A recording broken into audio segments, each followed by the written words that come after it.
واش انت من هادوك اللي كيمشيو لاصال باش يترينيو؟ كاينين شي دراري كيدخل لاصال بقريعات الماء وكاسك غالي، كيدير 3 ديال السيريات، سيري فيها تصويره في المرايه، وسيري فيها ستوري في انستغرام، وسيري كيشوف فيها الناس اللي كيترينيو، وفي الاخر كيخرجوا كيسولني: خويا علاش الميوسكل ما بغاش يطلع؟ صاحبي الميوسكل راه ماشي ابليكاسيون غادي تيليشارجيها بالويفي ديال لاصال، الميوسكل كيبغي العذاب، كيبغي داك بزز مني نهزها، وكيبغي الماكله اللي كتشبع العضله ماشي اللي كتشبع العين في التصاور.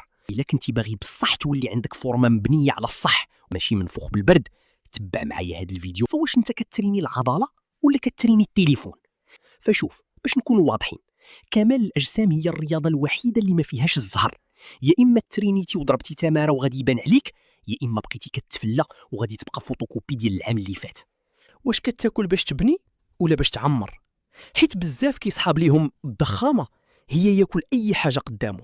لا يا بطل، الا بقيتي غير على البصاره والحرشه راه غتولي عندك الكرشه ماشي الصدر. العضله باغا البروتين، باغا الكارب النقي، وباغا الاستمراريه.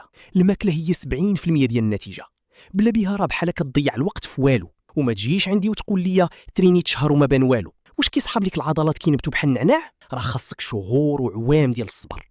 راه كل واحد قدر يطلع فورمه، راه دوز ليالي ديال الرز والبيض وصباحات ديال العيا، ولكن ما قطعش، جيت عنده الرغبه قويه. المهم الخلاصه ديال هاد الهضره كامله، نوض حيد عليك داك التليفون ودخل لاصال وبلوكيني نوتيفيكيشن، وركز مع الوزن وعطي لراسك الوقت.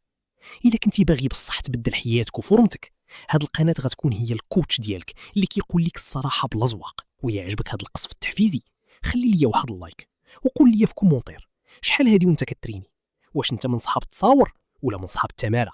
وما تنساش تابونا، حيت الفيديو الجاي غنهضروا على كيفاش تقاد بروغرام ديال الماكله ب 20 درهم في النهار.